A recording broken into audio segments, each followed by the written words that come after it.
This is Tanisha Chaudhary. Welcome back to our YouTube channel Vikas study point. मैं आप सबके स्वागत करती हूँ आज की वीडियो पे। तो कल हमने पार्ट 1 में पढ़ा था, आज हम पार्ट 2 अपना यहाँ से शुरू करने वाले हैं। आइए देखते हैं।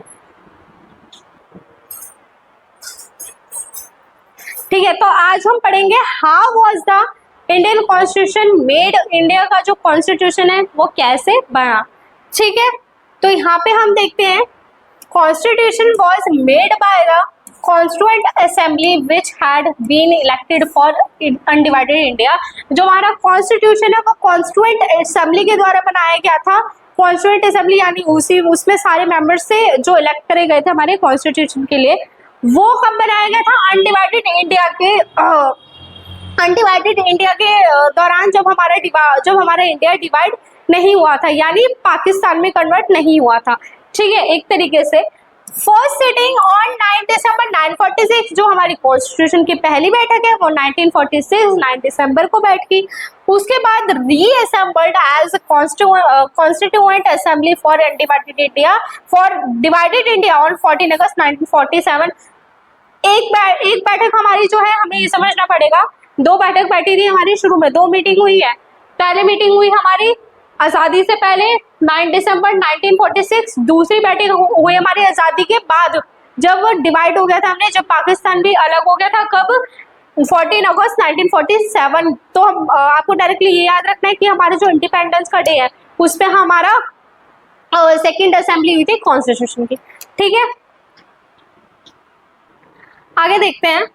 Members were elected by indirect election by the members of the provisional legislative assemblies that had been established in 1935 में जो legislative assembly स्थापित करी गई थी, members indirect election के थ्रू उसमें select करे गए थे। and the constituent assembly was composed roughly along with the lines suggested by the plan. यहाँ पे कैबिनेट मिशन प्लान है, इसके अकॉर्डिंग हमारा कॉन्स्टिट्यूशन बना था और जो मेंबर्स सिलेक्ट करे गए थे। एंड ऐसे शुरू में एक रफ नोट दिया गया था कॉन्स्टिट्यूशन को by the committee of the British cabinet. जो ब्रिटिश कैबिनेट थे, जो ब्रिटिश रूलर के जो हायर अथॉरिटी है, उन्होंने एक तरीके से रफ आइडिया दिया था कॉन्स्टिट्यूशन का। ठीक है, जिसे हम नोन एज द बेटा कैबिनेट मिशन कहते हैं, इसे हम कैबिनेट मिशन के नाम से भी जानते हैं। एंड ये एग्जाम पॉइंट ऑफ व्यू से भी बहुत इंपॉर्टेंट है। आइए इसको डिटेल में देखते हैं। ठीक है, 6 नंबर में आ गए तो छूट जाएगा, फिर प्रॉब्लम हो जाएगी। Each province and princely states or group of states were allotted seat proportional to their respective population। यानी हमारी जो पॉपुलेशन थी उसके अकॉर्डिंग मेंबर चूज करे गए थे और 10 लाख लोगों पे एक मेंबर जो है वो चूज करा गया था कि ये बंदा मेंबर बनेगा कॉन्स्टिट्यूएंट असेंबली का। ठीक है, the seats in each province were distributed among the 3 communities। तो जो सीट थी, ठीक है, जो प्रोविंसेस में और जो प्रिंसली स्टेट्स में सीट्स थी वो डिस्ट्रीब्यूटेड कर दी गई थी 3 मेजॉरिटी पीपल्स को, जिसमें थे हमारे मुस्लिम, सिख एंड जनरल में, यानी एक तरीके से हिंदू समझ सकते हैं हम। In proportion to their respective population, जितनी उनकी पॉपुलेशन थी उसमें 3 लोगों के 3 कम्युनिटीज के अंदर से हमने क्या करा, मेंबर्स उठाए थे अपने कॉन्स्टिट्यूएंट असेंबली के। ठीक, आगे देखते हैं।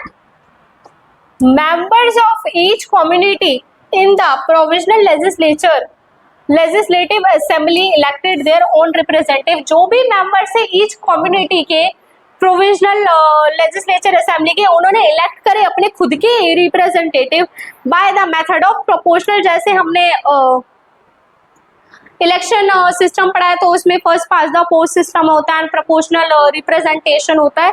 तो उसके अकॉर्डिंग हमने जो मेंबर सेलेक्ट करे थे वो प्रोपोर्शनल रिप्रेजेंटेशन के थ्रू करे थे विद सिंगल ट्रांसफरेबल वोट, कि आप एक बार एक मेंबर को वोट कर सकते हैं।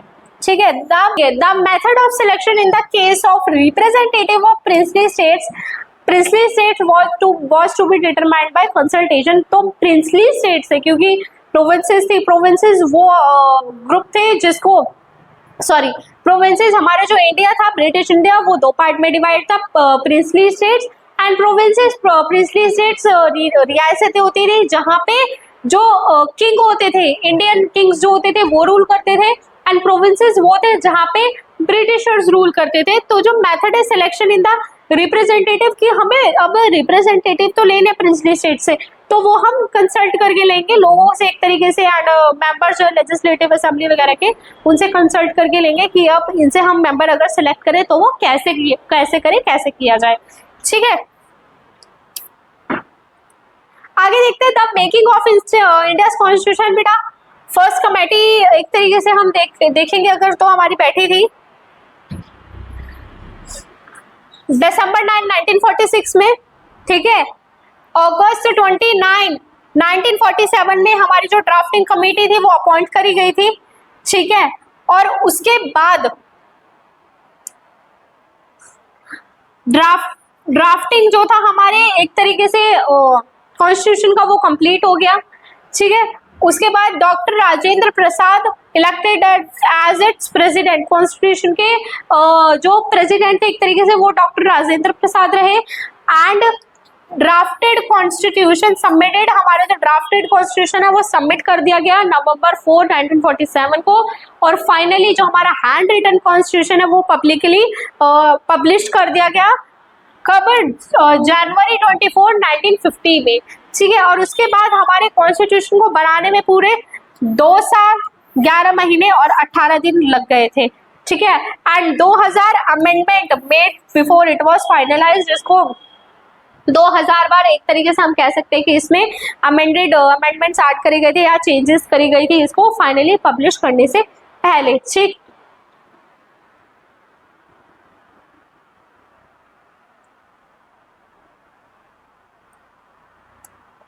एंड फाइनली देन इसको जनवरी 26, 1950 में पब्लिश कर दिया गया था एक तरीके से पूरी पॉपुलेशन को। द प्रिंसिपल ऑफ डेलिब्रेशन यानी the authority of the constituent assembly not just come from its broad representation but from its procedure, कि हमारा कॉन्स्टिट्यूशन एस्टेब्लिश करने का क्या प्रोसीजर रहेगा, and values from its members. ठीक है, कि हमारी क्या मतलब हमारी जो मेंबर्स हैं उनके क्या थॉट्स हैं, उनकी क्या वैल्यूज है हमारे कॉन्स्टिट्यूशन पे लेके।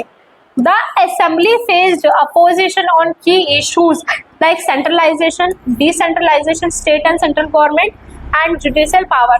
तो अब जैसे इंडिपेंडेंस के टाइम पे था कि बहुत लोग क्या थे, पार्टीशन के अपोज में थे या फिर एक तरीके से फेवर कर रहे थे।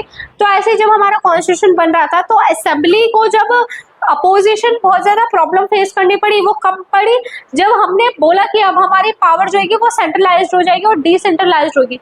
पावर को हम डिफरेंट लेवल पे डिस्ट्रीब्यूट करेंगे ताकि करप्शन ना हो पाए और मोनोपोली ना हो पाए पावर की। And state and central government कैसे आपस में रिलेशन बनाएगी एंड जुडिशियल पावर्स जो है वो हमारी कैसे काम करेगी, इस पे सबसे ज्यादा हमारे डिबेट्स हुए थे।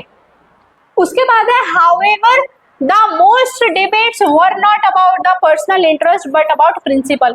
अब हमारे मोस्ट डिबेट्स जो कॉन्स्टिट्यूशन के अंदर थे वो इसके लिए नहीं थे कि लोगों के पर्सनल इंटरेस्ट को देखा जा रहा है, फॉलो करा जा रहा है, नहीं, इसके ऊपर थे कि हमारे जो कॉन्स्टिट्यूशन के प्रिंसिपल है, हमारे जो कॉन्स्टिट्यूशन है वो किस प्रिंसिपल पे बेस्ड है, जैसे equality, fraternity, sovereignty and freedom हो गया, लिबर्टी हो गई, इक्वलिटी हो गई।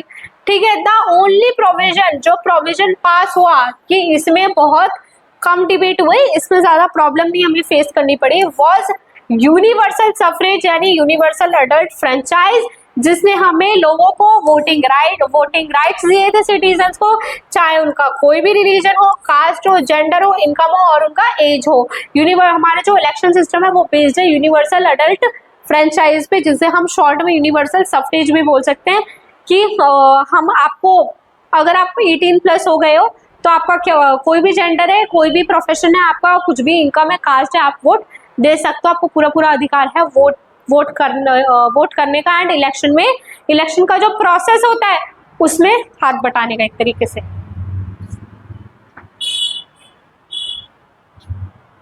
अब देखते हैं आगे प्रोसीजर क्या रहा था इसका, हमारी कॉन्स्टिट्यूएंट असेंबली का या फिर हमारा जो मेकिंग था कॉन्स्टिट्यूशन का। The constituent assembly had 8 major committees on different subject. 8 committees बिठाई गई थी डिफरेंट डिफरेंट सब्जेक्ट्स पे, ठीक है, कि आप इस सब्जेक्ट पे फोकस करोगे, आप इस पे करोगे, आप इस पे करोगे। यूजुअली जवाहरलाल नेहरू, राजेंद्र प्रसाद, सरदार पटेल, मौलाना आजाद और अंबेडकर जो है उन्होंने चलाया था इन कमेटीज को। एंड वैसे भी डॉक्टर बी आर अम्बेडकर जो है वो तो हमारे लीडर से जाने जाते हैं कि लीडर थे ड्राफ्टिंग कमेटी के, ठीक है, एक तरीके से। Each committee usually drafted particular provision, जो प्रोविजंस है उनको ड्राफ्ट करा है इस एज कम्युनिटीज ने। ये जो 8 कम्युनिटीज थी उसमें फोकस करा है उन्होंने, ठीक है, of the constitution which were then subjected to the debate by the entire assembly, जिसपे डिबेट्स हो जाते थे। And some provisions were subjected to the vote, और वोट से रिलेटेड भी कुछ प्रोविजंस निकाले गए, ठीक है। अब है आगे, an assembly as diverse as the constituent assembly of India could not have functioned। हमारी जो असेंबली है, कॉन्स्टिट्यूएंट असेंबली है जो इंडिया की, वो डाइवर्स तो थी लेकिन वो अच्छे से काम मतलब अगर नहीं हो पाता, अच्छे से फंक्शन नहीं कर पाती अगर यहाँ पे there was no background senses on the main principle of the constitution. अगर वहाँ पे हमने जो प्रिंसिपल है, इन प्रिंसिपल पे हम रख के चले थे ना कि हमें तो इक्वलिटी एस्टेब्लिश करनी है, डेमोक्रेसी करना है, सोवरेन करना है और फ्रीडम एस्टेब्लिश करनी है, अगर ये प्रिंसिपल ना होते तो हमें कॉन्स्टिट्यूशन बनाने में बहुत प्रॉब्लम क्रिएट हो जाता। ओके, ऑब्जेक्टिव रिव्यू, अब हम इसमें देखते हैं कि ऑब्जेक्टिव रेजोल्यूशन क्या था। It defined the aim of assembly, assembly के जो मेंबर्स हैं उनका क्या एम है, क्या थॉट्स है, वो क्या चाह रहे हैं कॉन्स्टिट्यूशन में, ठीक है। It was moved by Nehru, doctor Pandit Jawaharlal Nehru के द्वारा ये मूव्ड करा गया था 1946 में, ठीक है। And this resolution sum up the aspiration and values behind the constitution, कि कॉन्स्टिट्यूशन जो है उसके अंदर क्या वैल्यूज हमें रखनी चाहिए, क्या एस्पिरेशंस रखनी चाहिए, किस चीज़ों पे हमें मतलब क्या चीज़ें किन किन चीज़ों को हमें अपने कॉन्स्टिट्यूशन में ऐड करना चाहिए, वो सारी चीज़ें किस में आई, हमारे ऑब्जेक्टिव रेजोल्यूशन में आई।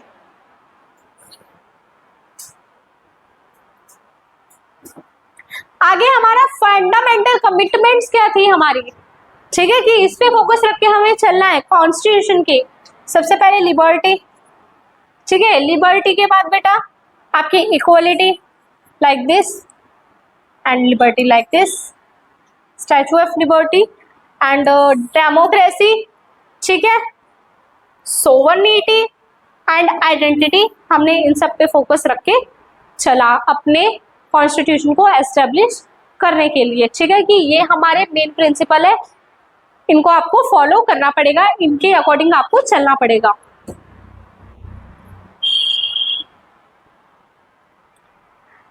मेन पॉइंट्स क्या थे अब हमारे ऑब्जेक्टिव रेजोल्यूशन के, sorry, India is an independent sovereign and Republic, हमारा जो इंडिया है वो इंडिपेंडेंट है, सोवरेन है, यानी बाहर से आके कोई अपनी अथॉरिटी नहीं दिखा सकता, रिपब्लिक है एक तरीके से। India shall be a union of ईस्टवाइल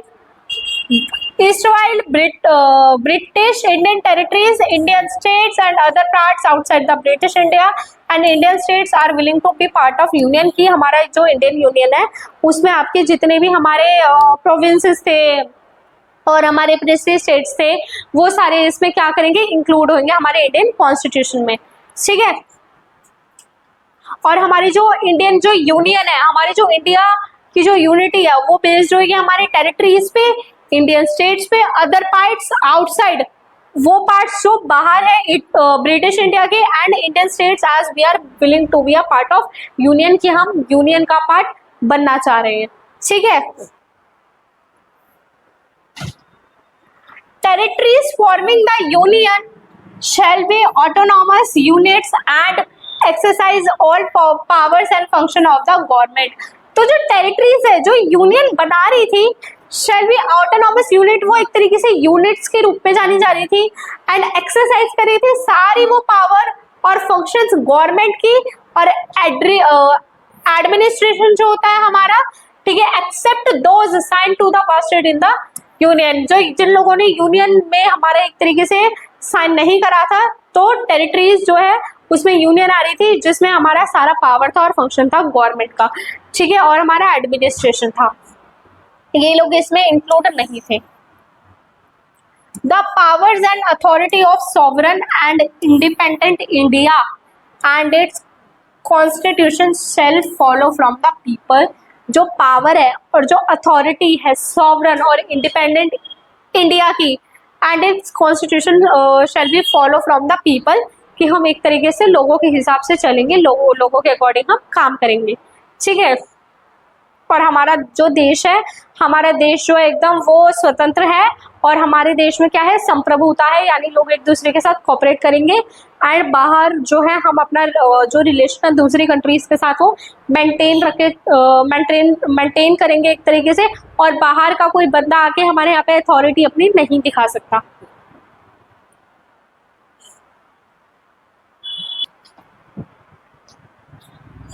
All people of India shall be guaranteed and secured social, economic and political justice।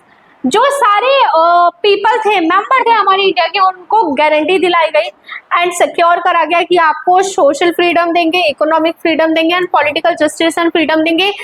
Equality मिलेगी आपको हर एस्पेक्ट में, अपॉर्चुनिटीज मिलेगी डेवलपमेंट के लिए, इक्वालिटी बिफोर लॉ, लॉ से पहले इक्वालिटी एस्टेब्लिश करेंगे, fundamental rights and freedom provide करेंगे, जैसे स्पीच में हो गया, एक्सप्रेशन में हो गया, कुछ भी बिलीफ रख सकते हो यार, किसी भी धर्म को आप फॉलो कर सकते हो, किसी भी भगवान को वर्शिप कर सकते हो, ठीक है, कुछ भी पढ़ लिख सकते हो, आप एसोसिएशन अपनी बना सकते हो, एंड एक्शन, ठीक है, कुछ भी एक्शन ले सकते हो subjected to law and public morality. ऐसा एक्शन लेना है आपको जो लोगों के अगेंस्ट ना जाए या किसी की फ्रीडम को हर्ट ना करे, ठीक।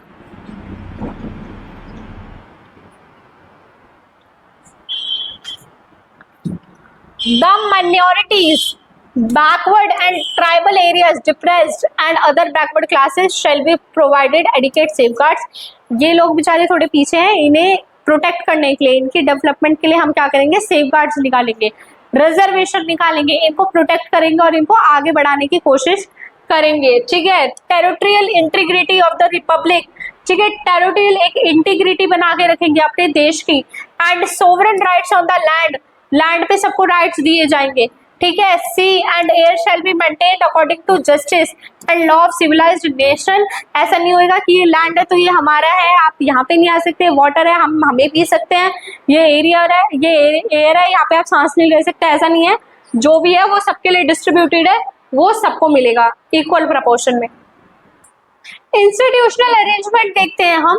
The Constituent Assembly spend a lot of time यार on evolving the right balance के various institution में हम कैसे बैलेंस क्रिएट करें, पावर कैसे बनाएं, हम पावर को कैसे मेंटेन करके रखें, एग्जीक्यूटिव के बीच में, जुडिशरी के बीच में, लेजिस्लेचर के बीच में, adaptation of the parliamentary form and the federal arrangement which would distribute governmental powers between the legislature, executive and the one hand between the states and the central government on the other hand। यानी adopt करेंगे हम parliamentary form of government and federal arrangement यानी central government और state government जो distribute करेंगे governmental powers को between the legislature के बीच में, एग्जीक्यूटिव के बीच में, on the hand and between the state के बीच में पावर कैसे डिस्ट्रीब्यूट होगी और सेंट्रल स्टेट के बीच में, ठीक है। प्रीएम्बल ऑफ द कॉन्स्टिट्यूशन क्या होता है, प्रीएम्बल क्या है, ये बहुत बार यहाँ पे वर्ड यूज हुआ है 2-3 बार। Preamble is called the introduction of the Indian constitution, यानी शॉर्ट में एक पेज में इंट्रोडक्शन है इंडियन कॉन्स्टिट्यूशन का। जो प्रीएम्बल है कॉन्स्टिट्यूशन का वो बेस्ड है हमारा ऑब्जेक्टिव रेजोल्यूशन पे कि हमने क्या प्रिंसिपल्स रखे हैं, किस प्रिंसिपल्स के तहत हम चलेंगे, जो बनाए गए थे पंडित जी जवाहरलाल नेहरू के द्वारा, ठीक। जो प्रीएम्बल है हमारा वो इंक्लूड करा गया है यूएस के कॉन्स्टिट्यूशन में, ठीक है। पहली बार जो हम जो पूरे जैसे हमें पता है इतना कि हमने कॉन्स्टिट्यूशन बोरो किया है, हम इन्फ्लुएंस हुए हैं डिफरेंट कंट्री के कॉन्स्टिट्यूशन से, तो प्रियम्बल हमने जो लिया है वो एक तरीके से यूएस के कॉन्स्टिट्यूशन से लिया है, ठीक है। द प्रियम्बल, अब ये प्रियम्बल क्या करता है, सिक्योर करता है, इंश्योर करता है जस्टिस मिलेगा, न्याय मिलेगा, लिबर्टी, सबको एक तरीके से आजादी मिलेगी, इक्वालिटी मिलेगी, सबको समानता मिलेगी for all citizens of India, and आप प्रमोट करोगे फ्रेटर्निटी अमंग द पीपल, यानी लोगों के बीच में एक तरीके से कॉपरेशन बना रहे। यहाँ है हमारा इंट्रोडक्शनरी प्रियम्बल जो है हमारा preamble, we the people of India having solemnly resolved to constitute India into a sovereign, कि हम स्थापित कर रहे हैं sovereign socialist secular democratic Republic, and secure करेंगे, प्रोटेक्ट करेंगे अपने हर सिटीजन को, जस्टिस है लाइफ के हर एस्पेक्ट में, लिबर्टी है, कुछ भी सोच सकते हो, बोल सकते हो, बिलीव कर सकते हो, किसी पे भी विश्वास रख सकते हो, एंड किसी भी भगवान को मान सकते हो, आप किसी भी धर्म को फॉलो कर सकते हो, इक्वालिटी ऑफ स्टेटस, सबको इक्वालिटी मिलेगी, असमानता नहीं रहेगी, डिस्क्रिमिनेट नहीं करा जाएगा किसी को किसी भी बेस पे, ठीक है। Fraternity, ensuring the dignity of individual, की इंडिविजुअल की जो अपनी एक डिग्निटी है, जो उसका अपना सेल्फ रिस्पेक्ट है, वो मेंटेन करा जाएगा सोसाइटी में, and unity and integrity of nation में आप एक तरीके से कॉपरेशन बना के रखोगे एंड एकता बना के रखोगे, ठीक है। आगे हमारा provision taken from different countries, हमने क्या क्या प्रोविजंस लिए डिफरेंट कंट्रीज से, क्या क्या सिस्टम हमने अडॉप्ट करे, ठीक है, क्या क्या चीजें हमने वहां से इन्फ्लुएंस होके ली हैं। तो इसमें अब हम देखेंगे हमारा क्या इंक्लूड है।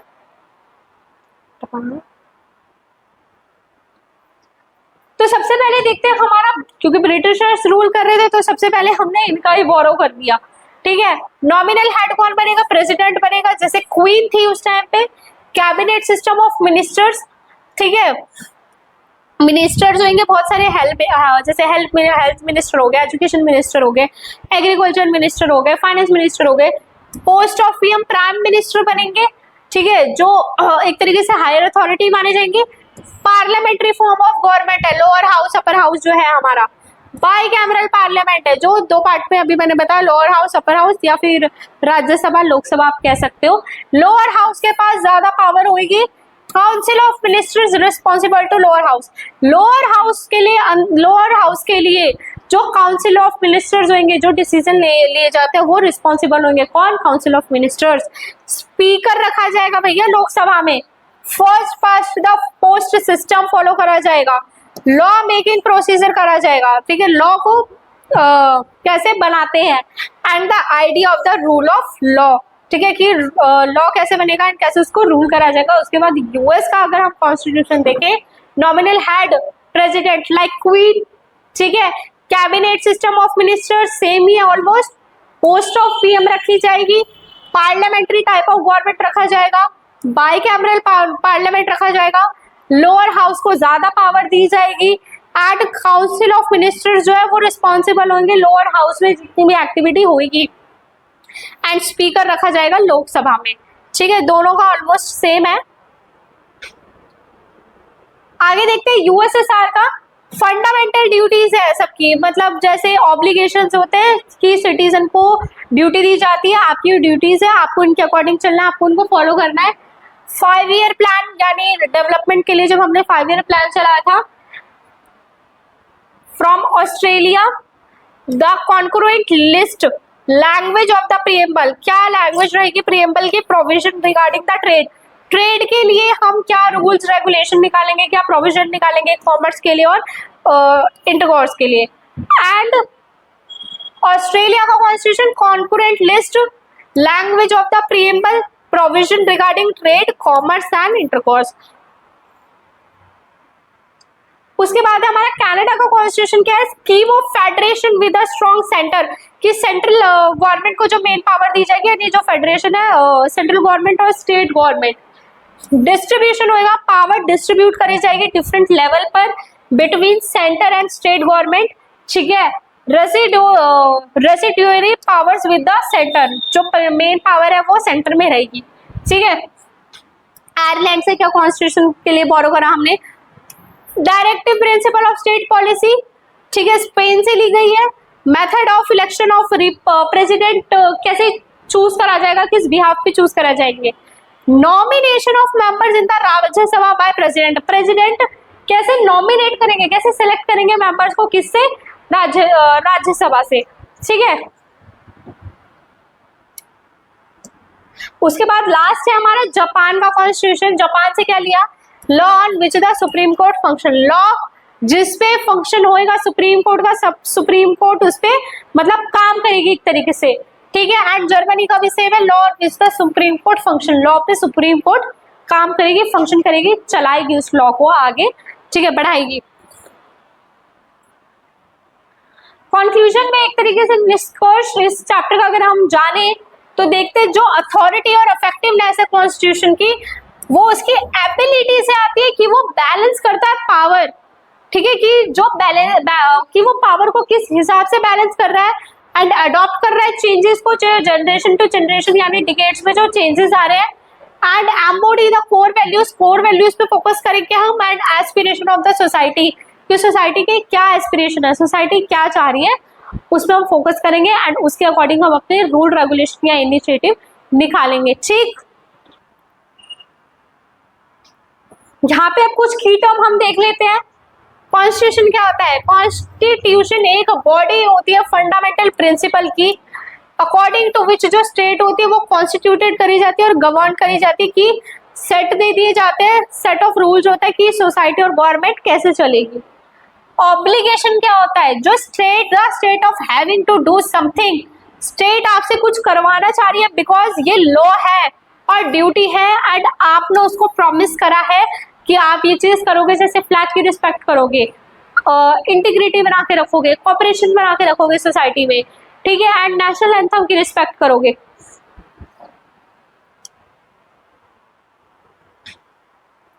उसके बाद है प्रीएम्बल क्या होता है, The preamble to the Indian Constitution is a brief introductory statement that set out the guiding proposed purpose and principle of the document, यानी एक तरीके से इंट्रोडक्शन है एक पेज में कि आपके एक्चुअली बेसिकली आपके जो कॉन्स्टिट्यूशन है वो कौन से प्रिंसिपल्स पे बेस्ड है। फंडामेंटल राइट्स क्या होते हैं, fundamental rights are a set of essential rights, मौलिक अधिकार जो एक प्रत्येक व्यक्ति को या एक इंडिविजुअल को दिए जाते कि आपके पास ये राइट्स है, आप ये चीज कर सकते हो। To a citizens by a country's constitution, किसी भी कंट्री का कॉन्स्टिट्यूशन प्रोवाइड करेगा आपको फंडामेंटल राइट, किसी भी कंट्री का नहीं, यानी जिस कंट्री में आप रह रहे हो उस कंट्री का जो कॉन्स्टिट्यूशन आपको प्रोवाइड करेगा फंडामेंटल राइट। प्रोविजन क्या होता है यार, provision are the set of rules होते हैं and laws that come under a country's constitution, जो कॉन्स्टिट्यूशन के अंदर रूल्स एंड रेगुलेशन बनते हैं ना, जो उसको हम प्रोविजन कहते हैं, ठीक है। ऑब्जेक्टिव रेजोल्यूशन क्या था बच्चे, इट इज अ डॉक्यूमेंट, एक तरीके का डॉक्यूमेंट था जिसने फाउंडेशन चलाया इंडिया के कॉन्स्टिट्यूशन के लिए, उसको आगे बढ़ाया, उसको सपोर्ट दिया एक तरीके से। यह आउटलाइन करता है फंडामेंटल प्रिंसिपल एंड एस्पिरेशन, ठीक है, for free and democratic India, ये हमारा इंडिया जो है वो फ्री है, हम खुद को गवर्न करेंगे, किसी का रूल नहीं रहेगा, डेमोक्रेटिक इंडिया है, हमारे यहाँ पे डेमोक्रेसी है, लोकतंत्र है। एम्फसाइजेस आइडल्स कुछ प्रिंसिपल्स को फॉलो करके, जैसे sovereignty, justice, equality and fraternity, ठीक है। ये हमारी कुछ की टर्म्स हो गए। ये सेशन हमारा यही खत्म होता है। Thank you so much. मेरी वीडियो अगर आपको पसंद आई हो तो लाइक करना, शेयर करना, सब्सक्राइब करना। Bye bye.